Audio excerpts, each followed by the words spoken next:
Olá pessoal, tudo bem? Como vocês estão? Sou o professor Paulo Martins, um prazer ter vocês aqui no meu canal. E antes de eu ir lá para o conteúdo, eu quero pedir para vocês para se inscreverem no canal, para deixar o like, deixar os comentários. É a maneira, é a forma que vocês irão apoiar esse projeto aqui.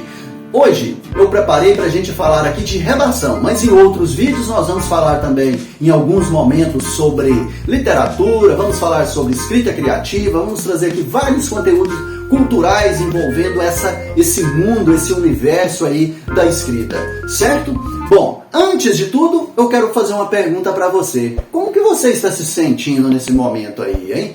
Se você falar assim, professor, eu estou angustiado porque eu estou próximo de fazer aí o processo seletivo Enem. Olha, realmente é algo que deixa a gente assim, a flor da pele, que deixa a gente nervoso, não é? Mas eu vou falar algo para você que eu não sei se você vai encarar isso como algo positivo ou negativo. Sabe o que é? Essa sensação de angústia, ela vai ser para a vida toda. Para a vida toda, sempre que você está diante de um projeto. Hoje é para você fazer a prova do Enem. Amanhã são as provas da universidade. Depois é se você vai conseguir defender o seu TCC. Mais tarde lá é a sua tese de doutorado, né? E assim por diante. Essa sensação de angústia, você sabe o que ela indica para a gente também? Se a gente entender isso de uma forma positiva, é que a angústia, o nervosismo, mostra que nós temos um senso de responsabilidade diante do que nós estamos prestes a fazer. Vou dar um exemplo.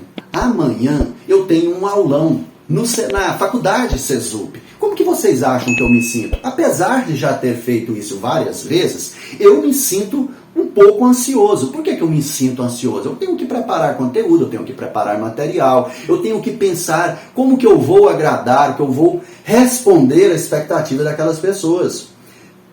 No próximo final de semana, sem ser esse final de semana, aliás, no outro final de semana, eu estarei em Espírito Santo, a convite de uma cidade lá, Presidente Kennedy, para ministrar um aulão. Eu e outros professores aqui de Palmas estarei lá para falar de redação. Como que vocês acham que eu me sinto? Viajar para uma distância dessa para chegar lá para falar de redação? Será que eu vou corresponder às expectativas daquelas pessoas que estão lá? Então isso é perfeitamente normal. Agora, estou diante de um projeto novo, gravando aí conteúdos para um canal no YouTube. Será que as pessoas vão gostar? Será que você vai deixar o seu like aí? Será que você vai compartilhar esse vídeo? Será que você vai aprovar? Vai gostar do que eu estou falando aqui? Então, essa sensação de angústia é para a vida toda, mas nós temos que usá-la ao nosso favor. Usá-la ao nosso favor no sentido de entender que essa sensação, às vezes, de medo, de angústia diante do novo, nada mais é do que o nosso senso de responsabilidade, porque queremos fazer algo bem feito.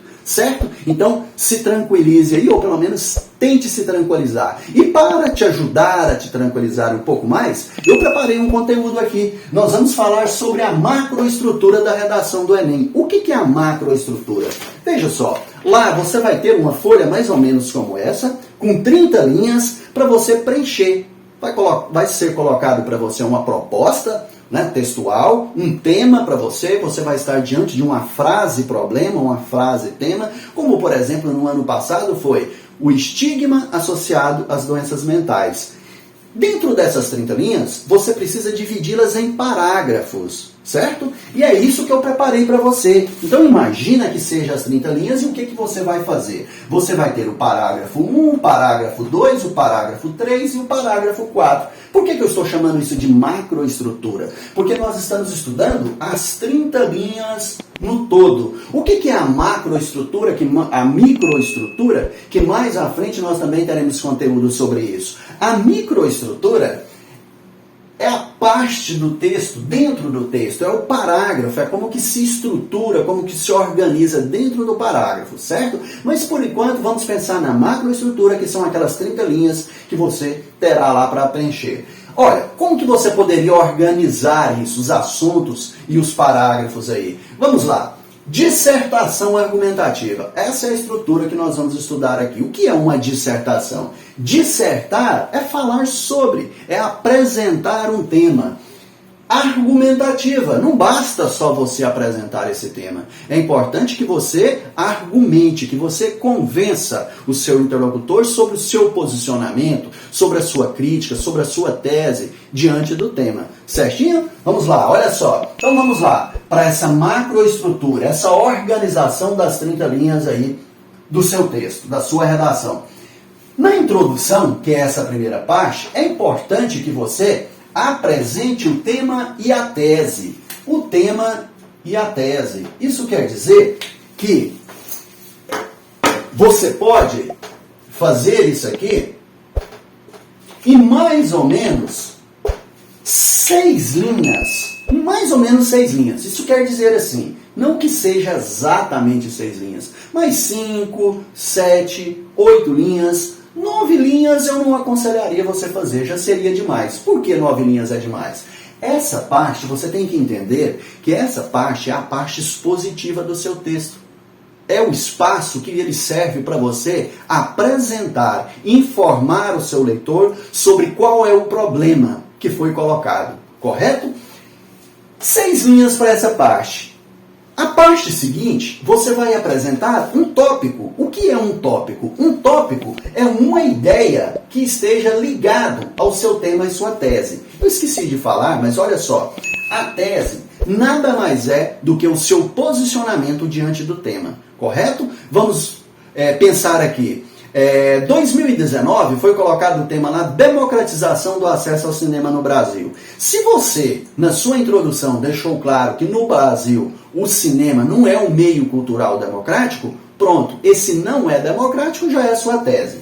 E o tópico frasal, que é o que você vai abordar no parágrafo seguinte, no seu segundo parágrafo.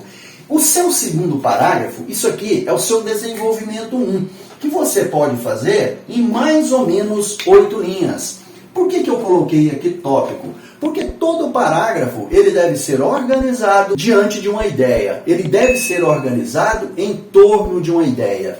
Vamos imaginar, se aqui era democratização do acesso ao cinema e você disse que esse meio, esse meio cultural não é democrático no país, o que poderia ser um tópico? Você poderia abordar uma causa. Por que o cinema não é democrático no país? Você poderia colocar aqui, por exemplo, a falha social. Você poderia falar que a sociedade ela não valoriza esse tipo de entretenimento. Mas olha, nós não vamos desenvolver o assunto. O meu objetivo aqui é dizer assim para você, por que está colocado tópico? Que é o que você vai colocar no seu segundo parágrafo. É porque você vai escolher um assunto e você vai desenvolver esse assunto. No caso aqui, eu sugeri, se nós estivermos falando do cinema, você poderia escolher o assunto descaso da sociedade, diante da não democratização do cinema. Esse é o tópico, esse é o assunto que você irá desenvolver em mais ou menos 8 linhas.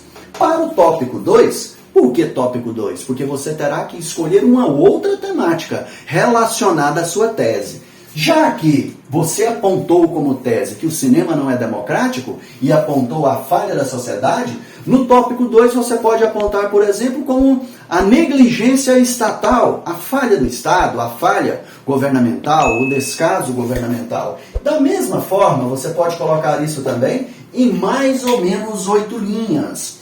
Talvez você esteja se perguntando, professor, ou perguntando a mim, professor, por que a minha introdução ela é menor do que os parágrafos seguintes? Tem que ser assim ou eu posso fazer o contrário, fazer a introdução maior do que os parágrafos seguintes? Você não pode fazer a introdução maior do que os parágrafos argumentativos. Lembra do início do que eu disse aqui?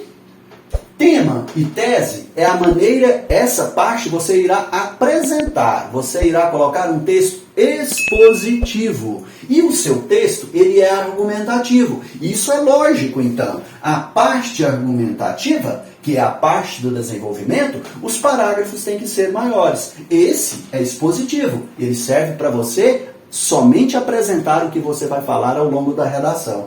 Mas o desenvolvimento é aqui. Aqui está a parte principal do seu texto. Então, por isso que elas têm que ser maiores. Então, aqui você coloca uma segunda causa, como eu sugeri, poderia ser o descaso por parte do poder público, e aqui você iria desenvolver esse assunto.